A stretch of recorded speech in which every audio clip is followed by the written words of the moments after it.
Thank you very much, Julie. Welcome everyone to our July 9th Board of Trustees public meeting. Our village administrator, Russell Cratterville, is with us. Thank you very much. It's great to see you remotely again, Russell. And our Deputy Mayor, Rich Jastrzemski, may be joining us a bit later this evening, so we hope to see him then. So with that said, we can begin, as always, with our Pledge of Allegiance. So please stand for the pledge. I pledge allegiance to the flag of the United States of America and to the republic for which it stands, one nation, under God, indivisible, with liberty and justice for all. Thank you. The next portion of our public meeting this evening is the Employee of the Month. This month, our Employee of the Month is Mary Ann. Mary Ann works in the building's maintenance department. She is a custodial worker 3. And Mary Ann has been with us now for over 2 decades, as she joined us on December 14th, 1999. And just wanted to recognize some of the work that Mary Ann is doing.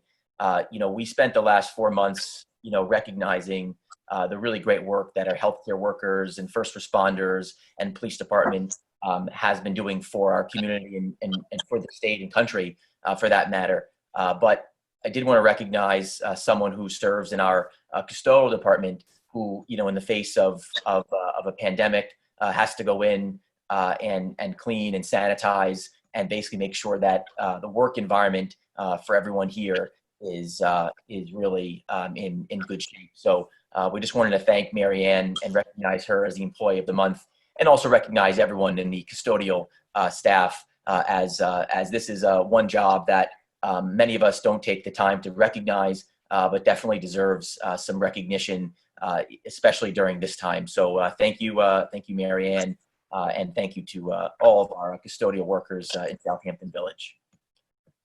We now move to public comment. If anyone has a public comment, you can raise your hand. We are doing public comment in general, but if you have a public comment related to the public hearing, we can take the comment then. It does not look like we have any email public comment, and do not see anyone raising their hands. So with that said, we can move to the board presentation, which is the Southampton Arts Center, the status report. Russell, you may want to take this.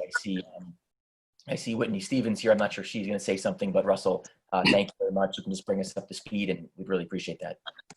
Okay, so Trustee Polaro and I had a meeting with the Executive Director, Tom Dunn, and a couple of board members. And Tom had asked if he could make a presentation to the board, get the board up to speed with how they're doing, with having had to close down and miss a lot of opportunities for fundraising. So I think Tom Dunn is on as a panelist, and if Julie can bring him on, I think Tom will take it from here. Excellent. Can you guys hear me? All good, yeah. Yeah, great. So I'm going to share my screen if I can, and I thank you all very much for the opportunity to be here.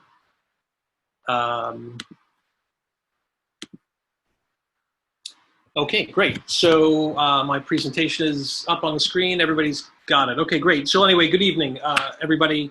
Thank you for the opportunity to present before this body. Before I begin, though, I do want to express my thanks to Mayor Warren and to the entire village board for their leadership and tireless service during this crisis. It's greatly appreciated by all members of this community.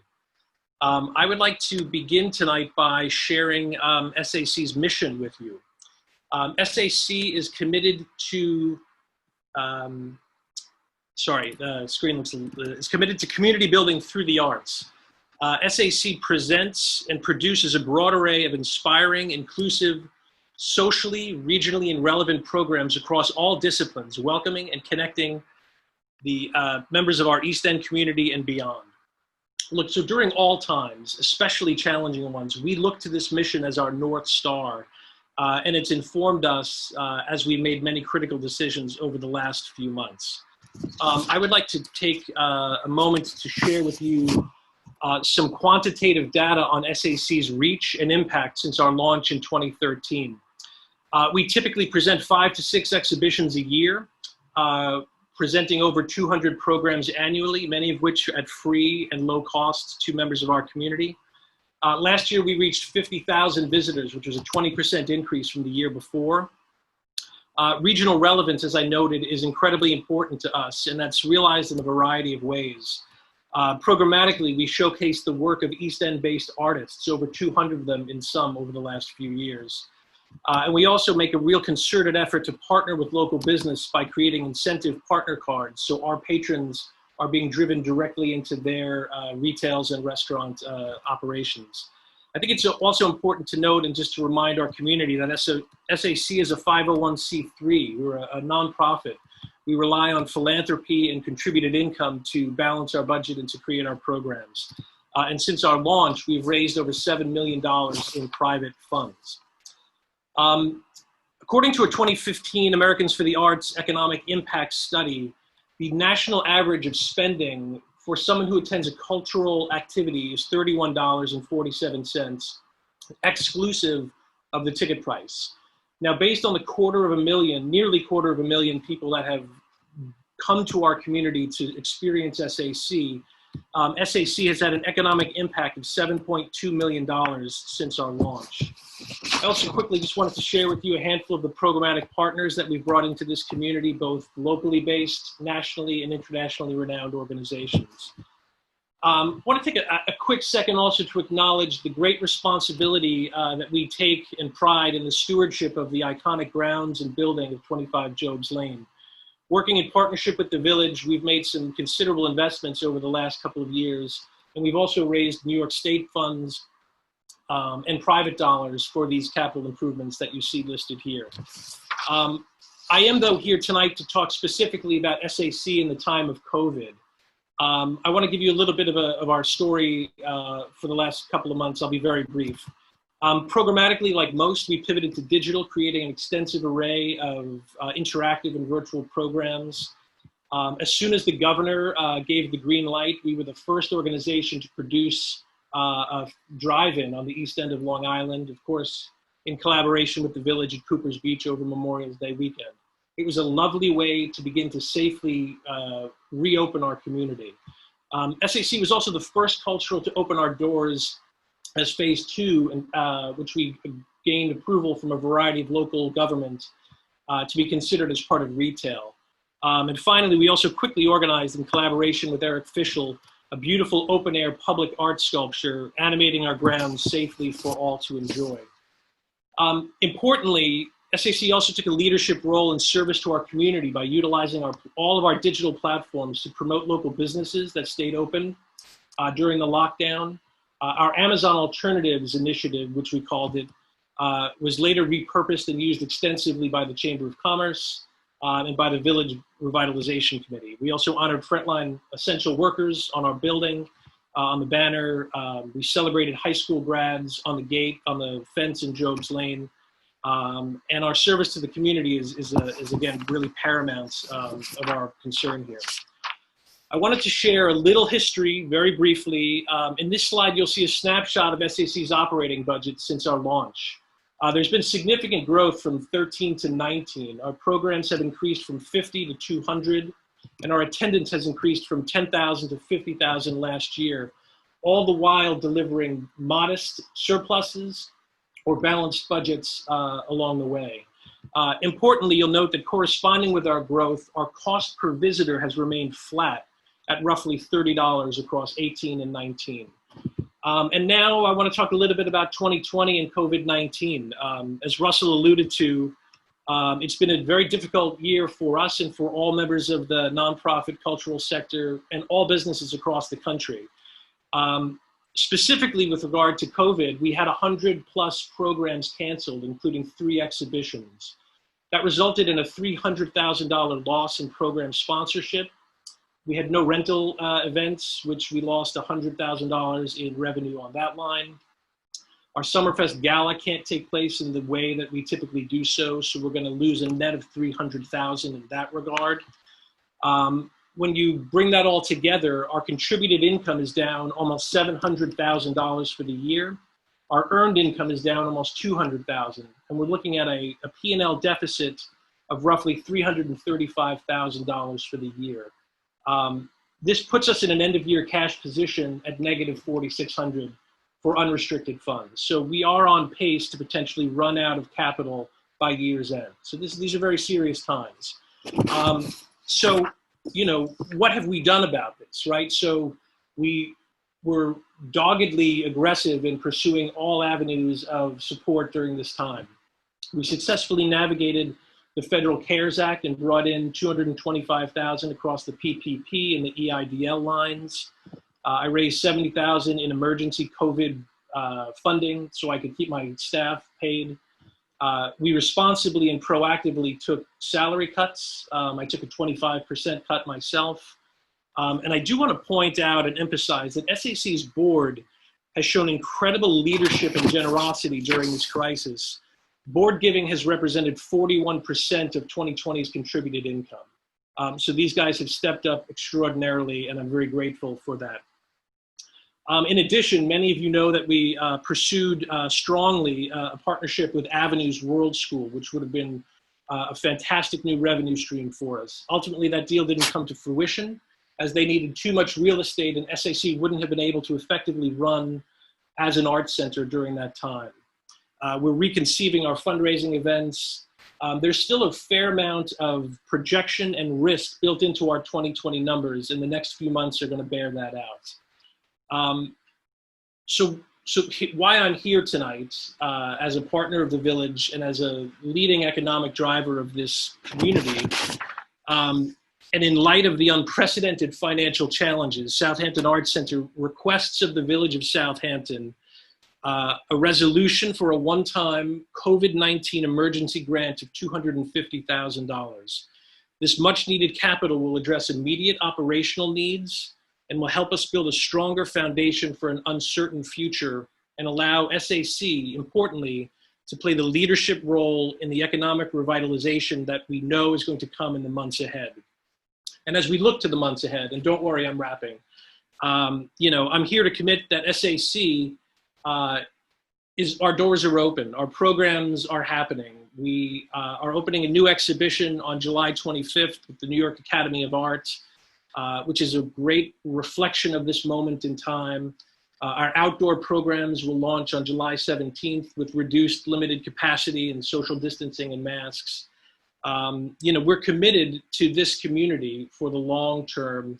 And that concludes my presentation. I appreciate very much the opportunity for this platform and for your time and for your consideration and for all that you do for this village.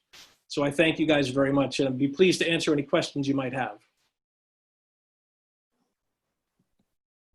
Thank you very much, Tom. Are there any questions from the board? If not, we will definitely take this proposal and presentation extremely seriously, and our board will discuss this to see what options are available. But if there are questions or comments from the board, you know, we'd love to hear from them. Yeah, I have a question. Hi, Tom, and thank you for that. Sure. Hi, Mark. Is there still any possibility you will be doing some type of event to try and, you know, raise some funds? I know that, you know, there are opportunities possibly out there with, you know, I know you were thinking about the movies. You did that. That was great, but everybody's done movies now, so maybe you shy away that. Yeah. But is there anything else that you guys are trying to, you know, get going or conceive of that might be able to inject you with something?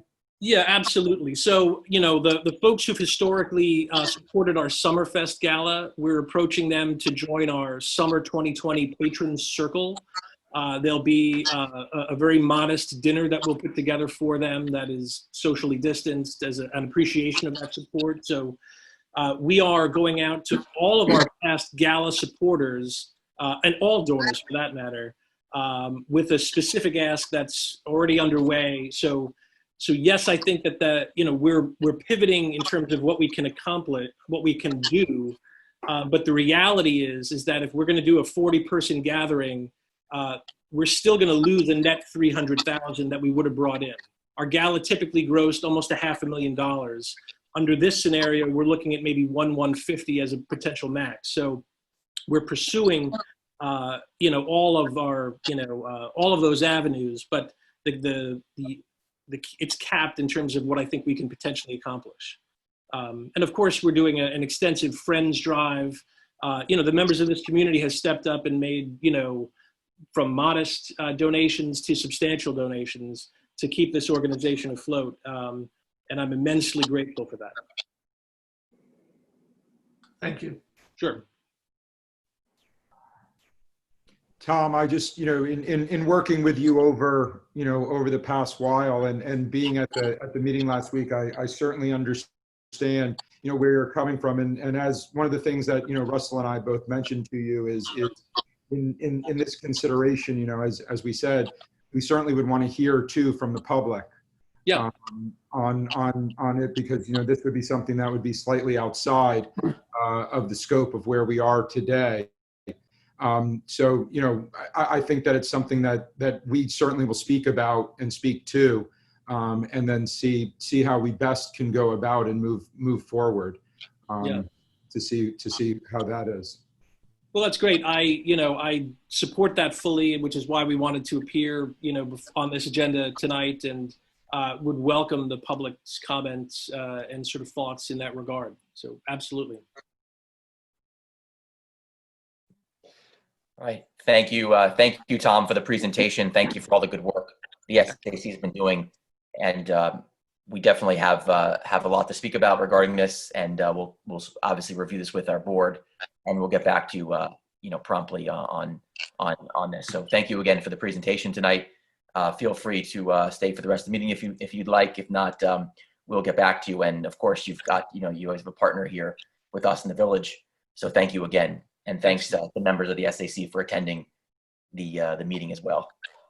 My thanks to you all as well. I really appreciate it. Be well and stay safe. Thank you, Tom. All right, excellent. So next on our agenda is the public hearing section. We have one public hearing tonight. That is the proposed local law regarding vacant storefronts. So we'll let our assistant village attorney, Alexandra Halsey-Storch, discuss what has been drafted up and walk us through what we're looking at. Let's entertain a motion. That's right, Russell. We can Entertain a motion to open the public hearing. Motion. Second. Second. All in favor? Aye. Thank you. Okay, thank you, Mayor. Good evening, all. This is a public hearing to consider a new local law entitled Vacant Storefronts. The law would require a window display, which is in the proposed law defined as a visual representation of information or graphics in any vacant storefront. The proposed law has several standards that the graphic or presentation of information would have to adhere to. I will just highlight a few of them. The first that's of note is that the display shouldn't be larger than 25% of the window. White lighting would be permitted not to exceed 75 watts, which is consistent with our own code. And window screening such as blinds, drapes, or cardstock would be prohibited. So I'd be happy to try to answer any questions or entertain suggested changes. And then I guess we can hear from the public. Thank you, Alexander. Would you mind maybe just explaining to us, where we are now with the legislation? Initially, we had proposed this in 2019, and we've now made considerable changes given the public comment we heard the first iteration. So maybe you can kind of just update us as to what the changes are and how it's different than last time. Well, this is a much simpler draft. We took out a lot of language defining what would and wouldn't be permitted, and give that discretion to the board to sign off on pre-approved images, or to let the village administrator confirm that they would be appropriate. So it really, the spirit and intent is still there, but it just takes out a lot of the verbiage that really wasn't necessary. A lot of the proposed law from the fall got really bogged down in the definitions section. So I just stripped a lot of, the various definitions, got rid of that, and just focused on a few important areas, such as defining a window display and vacant. What would be considered vacant? Alexandra, I'll just have last meeting I spoke to you about some of the stenciling or some of the work that I mentioned. There's a couple businesses in the village that did that over the off season. One was, I think it's West Side, the two stores that are joined together right by Hildreth's. They did a unique stenciling, and Alice and Olivia did it, and also Corcoran did something while they were going through. How does that fall in? Will that be something that will be able to be looked at, or is that considered too much? That from the way that you described it, I believe it would be considered too much. But if we increased the size or the percentage that could be covered, it should be okay. What would you recommend the coverage then being for something like that? Because originally we had spoken about having a border around the window where people could look in, fire department, the possibility of people looking in to see plans, and or on the front doors they would have a model of what the inside looked like. So what do you think would be appropriate? Because a lot of these are really nice looking, and it gives a uniqueness to the individual store, as well as if they do want to use some type of screening that could represent some of the village history and or the future, would be something nice to do also. I believe Trustee Allen has mentioned increasing it to 75%, and that to me seems like a nice number. You would still have 25% of the window exposed, so people could still in theory see in. In the fall, there was strong opposition to completely covering the window due to safety issues. A few people from the public had mentioned that.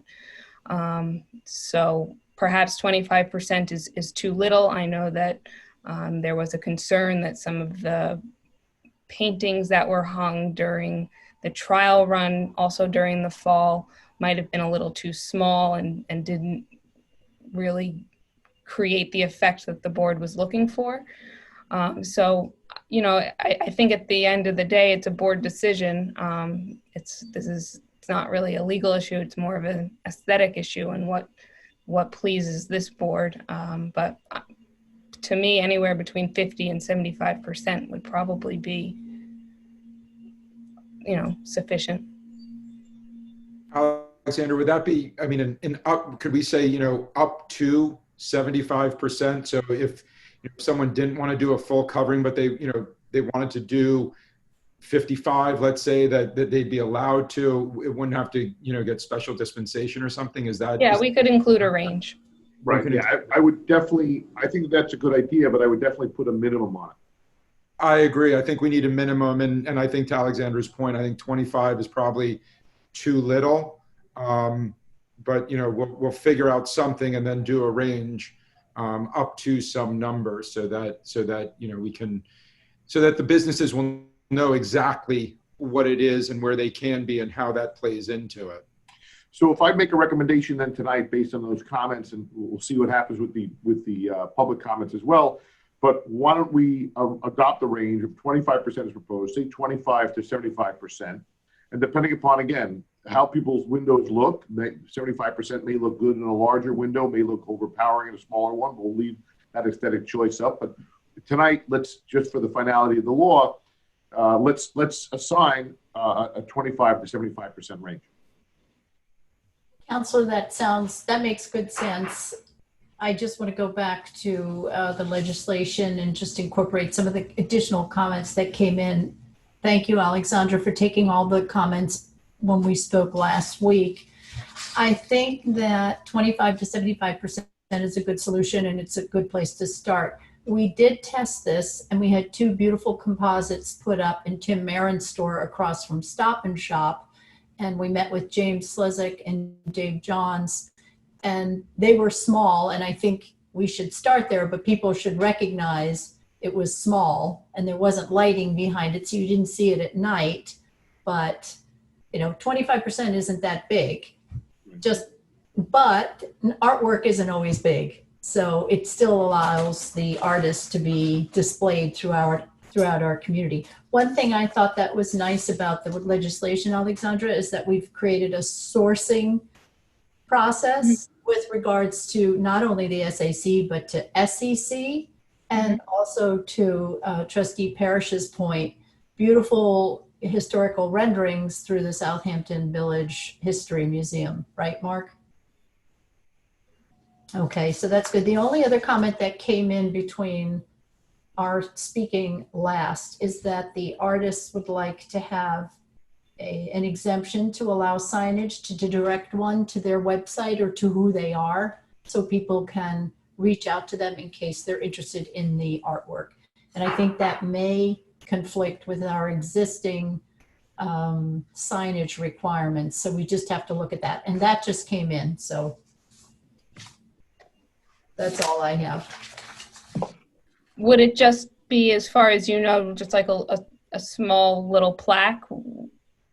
That's a good question. I've asked a couple of members of the board to join tonight's meeting, and I don't know if they've called in or if they're on Zoom, but at the public comment, they can probably tell you better than I could. Trustee Allen, excuse me, they were not able to join. They emailed me right before the start of the meeting. Okay. And extended their apologies. Okay. We can reach out to them. So let's see again. Let's see. So this is a pretty nimble board with public hearings on a village level. So let's see if we can pass it. And then if it becomes problematic, it's all within reason. If it's a small, relatively benign thing, I think everybody's in favor of it. If it turns out that it's becoming some kind of something that's unintended, we can always amend the law and make that change.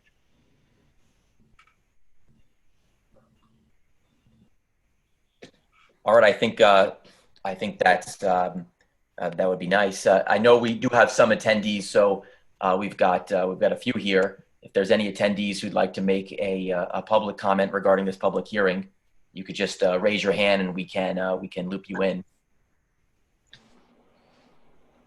If not, Brian or Alexandra, can we take in those board comments into this legislation? So as you said, we could adopt it.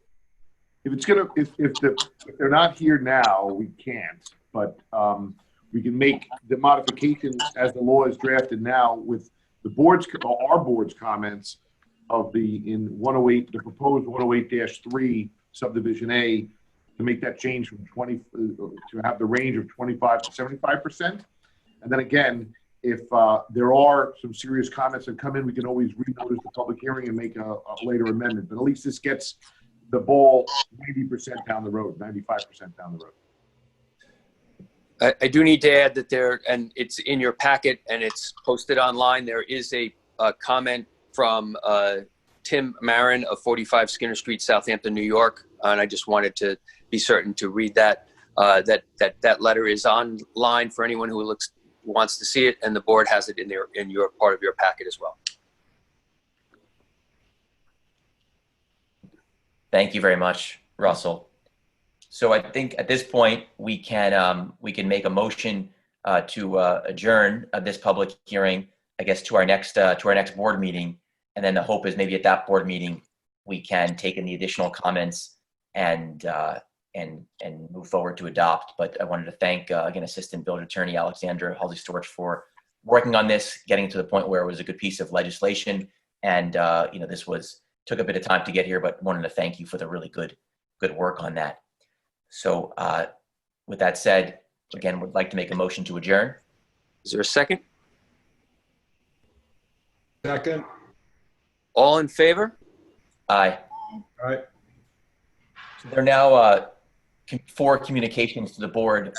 Brian, do you want to handle this, or is this Russell? Should you take this? I'm not going to read them as was recommended. They are all posted online. All I'm going to do is just read into the record that we received communications from the town of Southampton regarding a local law, Christian Pico regarding a request for an appointment to alternates to the administrative boards.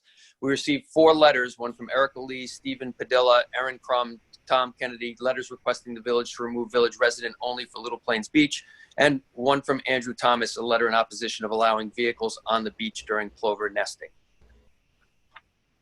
Thank you very much, Russell. The next portion of the public meeting tonight is the suggested resolutions. Again, Russell, if you can take this, that'd be a big help, so thank you. Okay. Entertain a motion to resolve that the reading of the minutes of the public session for June 23rd, 2020 be dispensed with, and that those minutes be accepted as filed by the village administrator, and that the actions taken at that meeting be and hereby are ratified and approved. So moved. Second? Second. All in favor? Aye. Aye. Entertain a motion to resolve the claims for the warrants dated July 9th, 2020 totaling $35,484.72. Warrant number 5, general fund of the fiscal year ending 1920. $609,209.51. Warrant number 4 of the general fund, $222.50. Warrant number 2 of the capital reserve, and village payrolls for the period from June 19th, 2020 through July 2nd, 2020 be ordered and approved.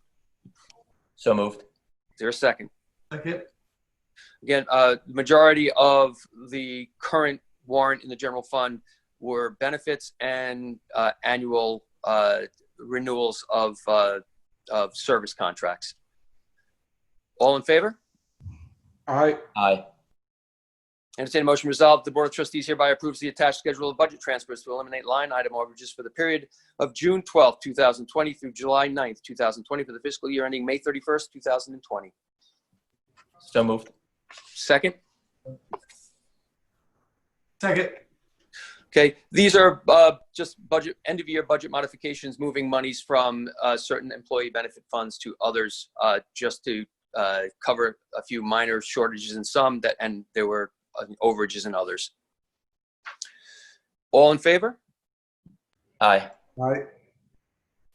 Entertain a motion resolved. The Board of Trustees accepts the resignation of Courtney Dumbkowski, Public Safety Dispatcher 1, Police Department, effective July 4th, 2020.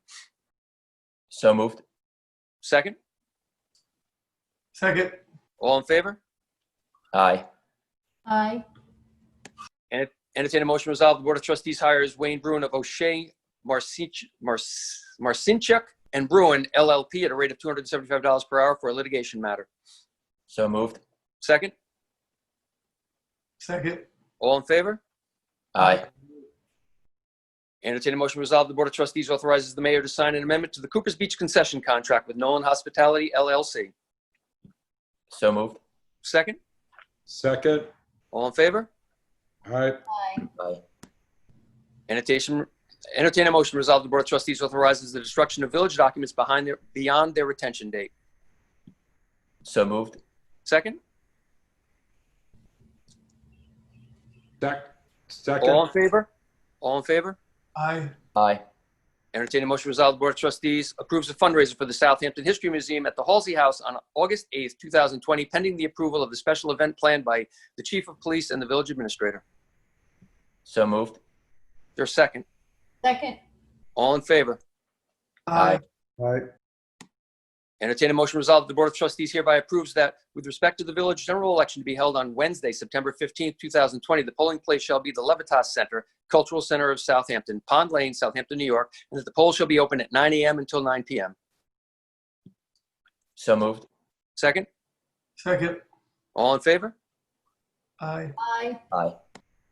Entertain a motion resolved. The Board of Trustees ratifies the temporary suspension of Village Code Chapter 8614 regarding the parking at the heliport parking area, and to allow vehicles with either a village resident beach permit or village and town 4x4 permit to park in the helipad parking lot effective June 25th, 2020 through September 30th, 2020, unless rescinded earlier by a village board resolution. So moved. Second? Second. All in favor? May I ask the chair to be recognized? Trustee Allen, feel free. Thank you. Just a question. So does that, so we commute, how does that affect our traffic? Or do they not come in at those times? Well, essentially what's happening is that the people who generally would do the drive on beach that is limited right now because of the plover nesting would park at the heliport parking area, which is a parking lot that is seldomly used. And actually, this is the second year in a row that we have done that. And we really did not have much of a real large usage of it. Again, people prefer to drive on the beach as opposed to parking their truck and hauling their wares onto the beach. Got it. Thanks. Okay. Entertain a motion to resolve that the Board of Trustees appoints Len Zinanti as Chair of the Budget and Finance Committee. So moved. Second, Second. all in favor? Can I ask the chair to be recognized again here? Sure. Thank you. Can we just revisit the mission of the Budget and Finance Committee? Do we have that handy? If we don't, not the end of the world. Brian or Russell, do we have this handy? I don't have any of the committee missions. I would have it, but it would take. That's fine. What's the term? What is the term? The term is actually is extended now until until after the new board is sworn in, but they're all 1-year terms. So typically would be a June 30 sunset, but because of the change in when we would have our reorganizational meeting, it would move to whenever the reorg is in September. So we're approving so this board did not have a chair before. And That's now correct. we have a chair, and we're approving it through the next period until the year ends. Okay, I got you. Which, just to be clear, Russell, is the reorg meeting for September 2020. Yes. Until the reorg meeting. Okay, that's what I was trying to understand. Right. Thank And I did pull up the bylaws, and it does say it shall expire June 30th. But, again, because of the change due to COVID, that would be extended. The governor's executive order moving our election and hence our reorganizational meeting. Correct. I agree. Correct. And all existing state chairs continue as such. Okay. Yeah, correct. Anybody whose term, pursuant to the governor's executive order, anyone whose term would have expired at the previous reorganizational are considered holdovers until that next time. Correct. Thank you. Yep. Thank you, Mayor. Thank you very much. So all in favor? Aye. Aye. Aye. Entertain a motion to resolve that the Board of Trustees amends Resolution 16 of May 14th, 2020, as amended by Resolution 19 of June 23rd, 2020, to add the following. Summer visitor passes are permitted to residents of Southampton and increase the limit of non-resident senior permits from 1 to 3. So moved. Second. Second. Russell, Okay, quick so- question here. If you're going to explain, that'd be great. Thank you. Yes, I'm sorry. So what is happening is that both Matt Weeks, at the beach, as well as staff, Kathy Sweeney, Mimi, Vicky, and myself are listening to comments of people that are coming in. We're monitoring the amount of traffic that is coming in, seeing how close we're getting to the 50% limit. But some of the things that have been brought to the attention, and both Trustee Parrish and Trustee Polaro, who are the two people who are the liaisons to the beaches, are aware of this. There are a number of people who live just outside. They live in the town of Southampton, but they live just outside of the area that is covered by the fire district or the school district. And those people, there's a number of people who traditionally enjoy our beaches every year. They live in Shinnecock Hills, so they're in Tuckahoe School District and Hampton Bays Fire, or just outside, they're in the North Sea Fire District. So it's not a huge number of people, but it's enough people that do it every year. And we certainly have the capacity to add them. And it would just, currently with our restrictions, people who are year-round residents in the town of Southampton are not permitted to buy a visitor pass at $450. This would allow them to do it. And the second one is allowing people who do live within either the school district and or fire district outside of the village. It's upping the limit that they can buy per household from 1 to 3. And again, same thing. Number of people have said, look, we've purchased 2 for our house, and they're looking again to get a little more close to normal to what we've sold. So we're still not selling day passes on weekends. We're still not selling summer visitor passes to people who will live outside of the village. We're still not allowing buses to come down. And again, we're starting to loosen the restrictions a little bit based upon the fact that our capacity appears to be able to handle it. Mr. Mayor, if I may. Feel free. Thank you, Trustee Polaro. Again, as you know, as Trustee Parrish and I outlined, for phase one, we knew at some stage we would try and branch out. And so this is really trying to get back to where we were normally within a regular summer for us. And so usually we do allow those people residents of the town, seniors and vets, to buy 3. And also people in Southampton town to purchase for full price these passes. So this is just rescinding the restriction that we put on for phase one as we go in. We also know that our beach capacity can handle it, not only at Cooper's, but if you drive by Old Town, if you drive by Wyandotte, some of the other beaches, there is parking spaces there that are available. And so this would just allow people who do come and use our beaches over the past summers to continue to come back and use our beaches. So it's a loosening as things progress into different phases.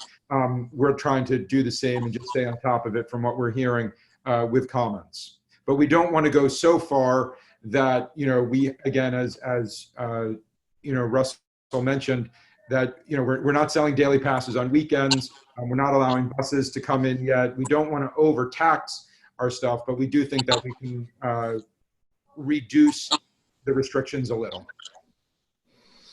Yeah, if I can add something on top of that, I did get to speak with some people through the last months. It's been about a month and a half now since we implemented this. There's been a lot of positive. There's also been a couple, people were like, we really like to get this going so we can purchase some too.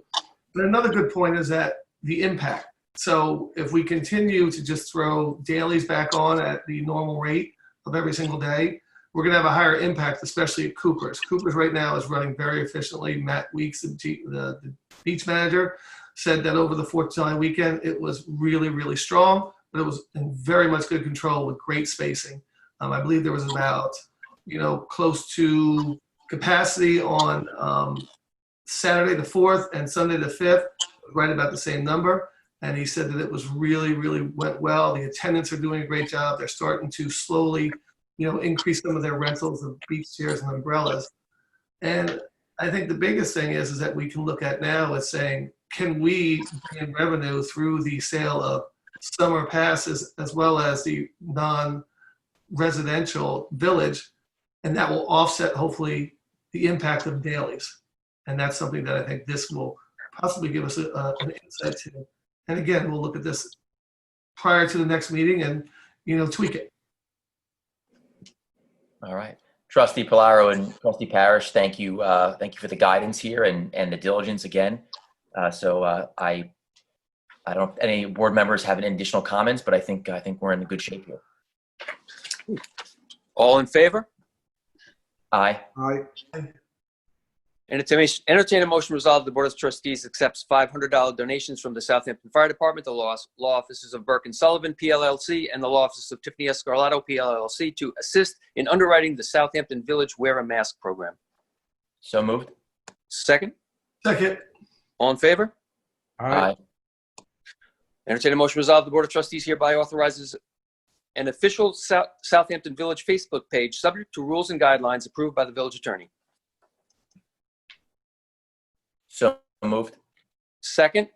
Second. Russell, and to the board, just one quick word of caution here. This is very well intentioned. It's a great way to communicate, but in my experience, both through using it personally and through using it from a business perspective, this is sometimes the type of thing where there's always good intentions, but it needs to be managed very carefully. And oftentimes when a message is put out there, it becomes official. That message, if not done correctly, sometimes has the wrong message. I actually recently took a class, social media for entrepreneurs, and they actually showed various examples of how businesses and municipalities actually use the message, and it turned out to be the wrong message. Use of hashtags, things like that. And so I would only extend a word of caution here, simply because this is the type of thing that sometimes requires a fully dedicated person to manage social media. And so without that infrastructure in place, it could be positive, it might not be positive. It's a little tough. So that's just simply my word of caution here. Can I ask a question to you, Mayor? Would this basically mimic our village website, though?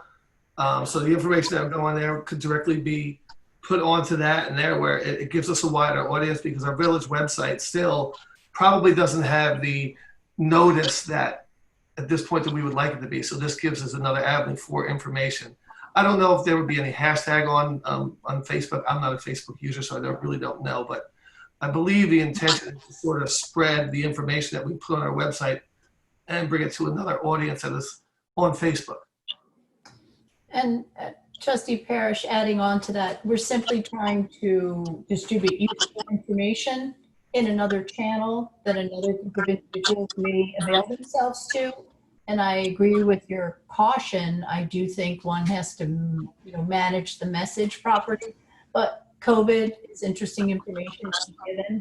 Our phasing, phasing 1, 2, 3, 4, our information that we receive from various government partners, our youth activities, our community activities. It's pushing out pretty similar information to our website and then some. All right, that's what I wanted to say. If my internet connection is a little spotty, hopefully not. I just noticed it was getting a little spotty.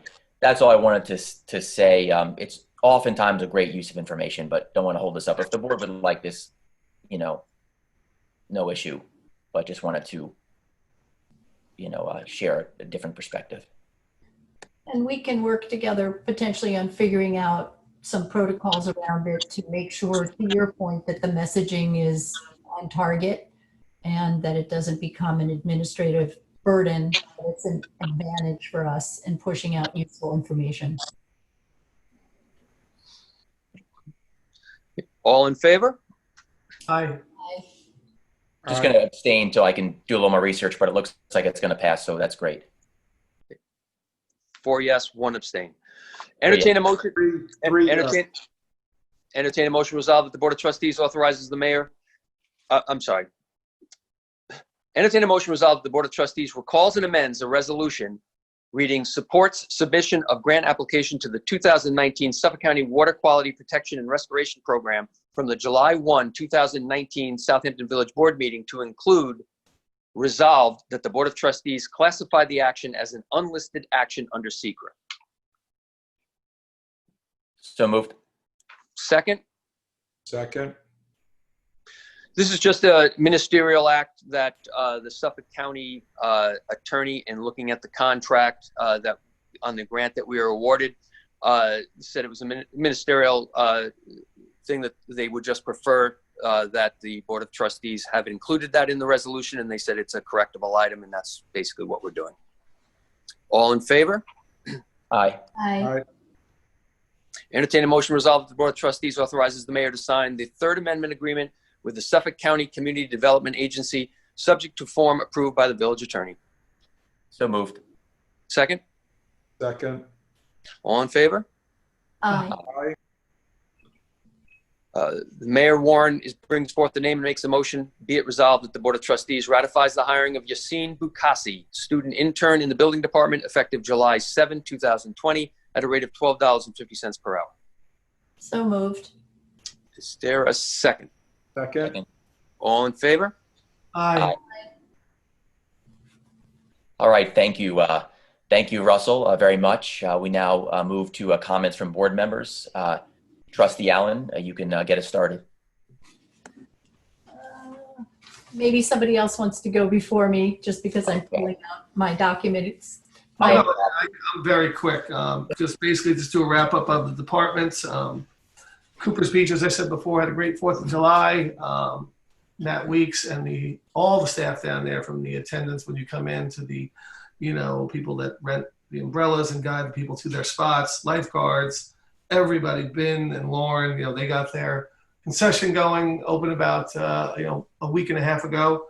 And it went really well. Matt was really proud. There wasn't anything that was concerning to him. The people that came down were really respectful, and they also appreciated the work that had been done to make it a safe and social distancing area when they did get to their spots to sit.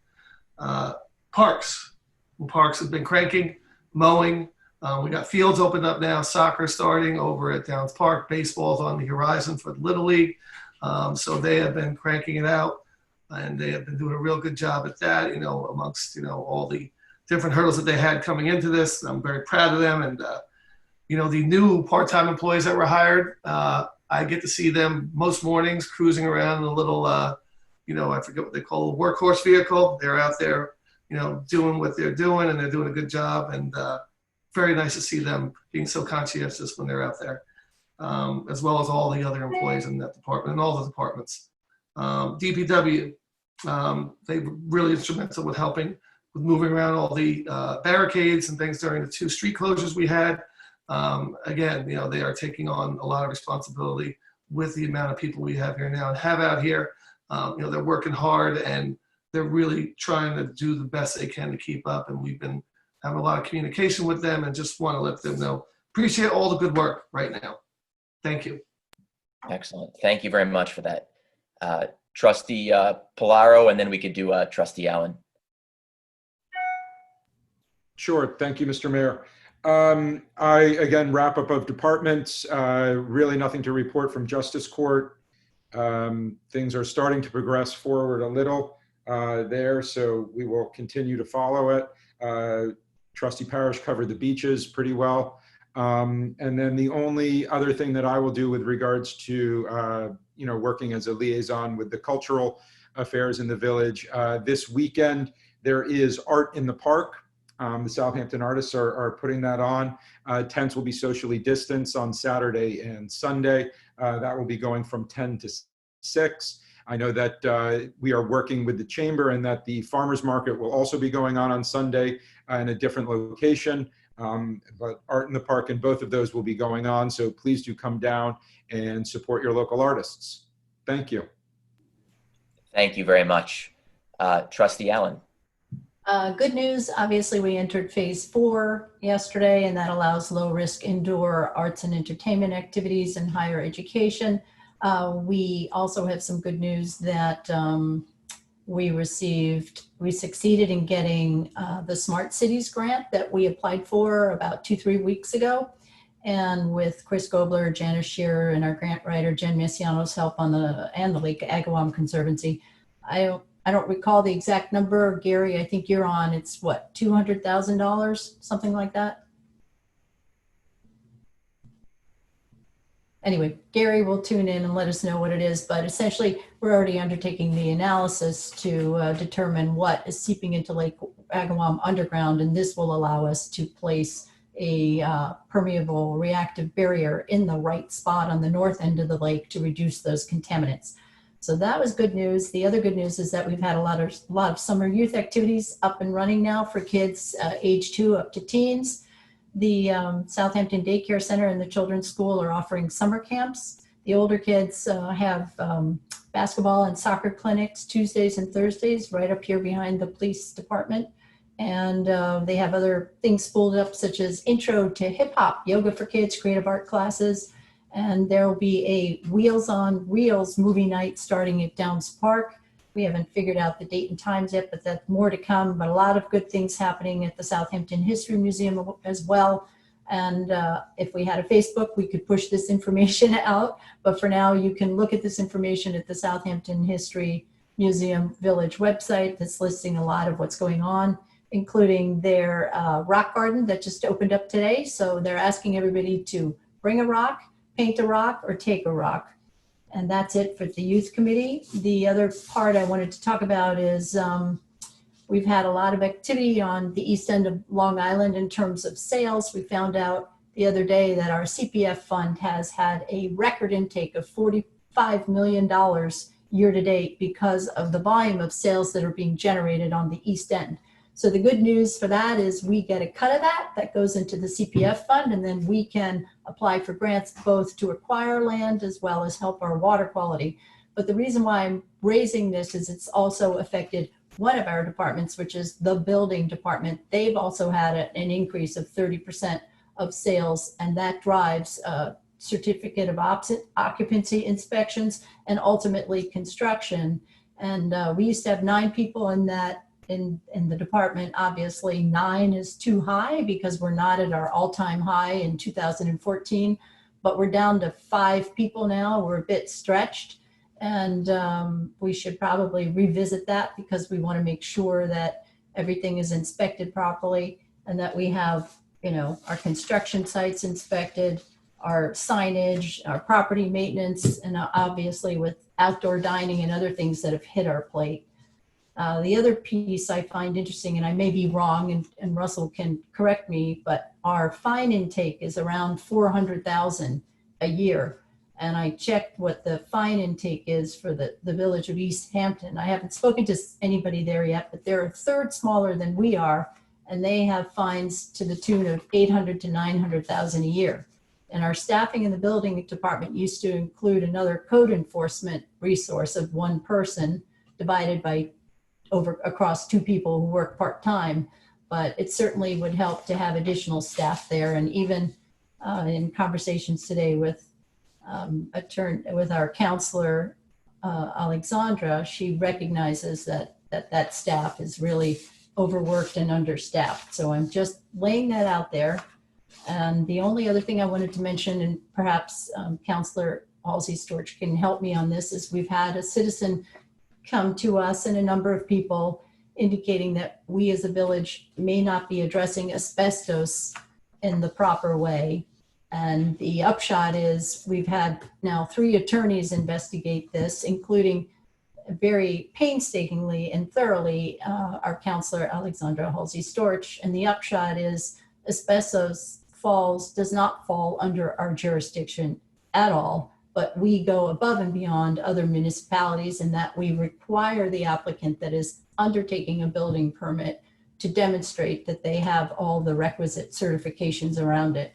So I just want to let the public know, because this has come up a few times, that we are adhering to that. And I'll pass the baton, if you wouldn't mind, to Counselor Halsey-Storch if you would like to add anything, or Counselor Egan. I think you summed it up pretty well. I would also just suggest that if there are concerns about asbestos or other, procedures that might not be followed relating to asbestos, you can certainly lodge complaints with the Department of Labor. I spoke with someone there earlier today. They're very helpful. They're very responsive. They called me back in 5 minutes. And upon receipt of a complaint, they will send an agent out to investigate. So that could be a helpful resource and help our building department out as well. And you had a good idea, and I'll end on this, that our building department has, relationships with most of the buildings and contractors, and that they can remind them, as they interact, and act as a liaison where possible. But thank you very much for your help, and that's all I have.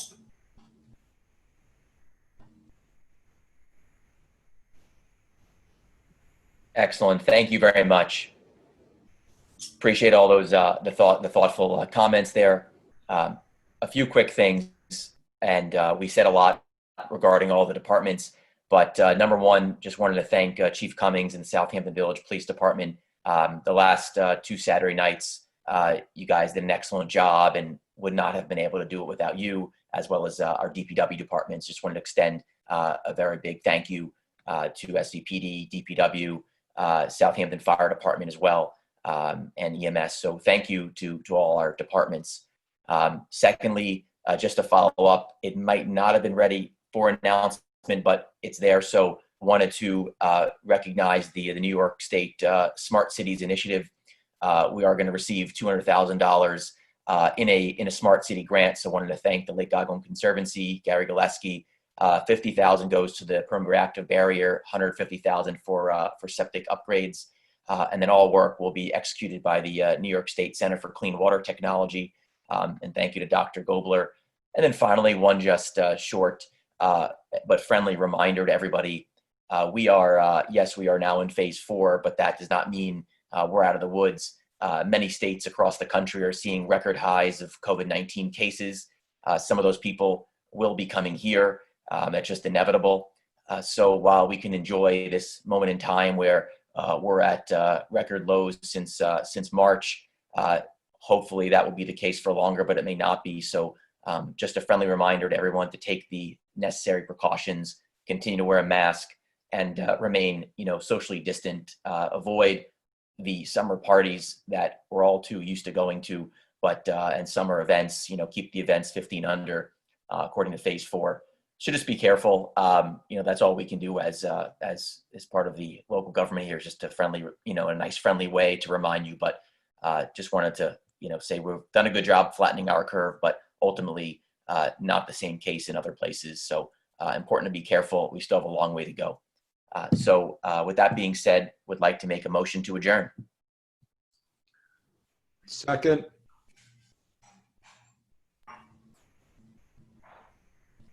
All in favor? Aye. Aye. Aye. All right. Thank you to everybody. Aye. Russell, you might have been on mute, but I stole your thunder there, Russell. But thank you for the help again, and good night, everyone. Good night. Thank you.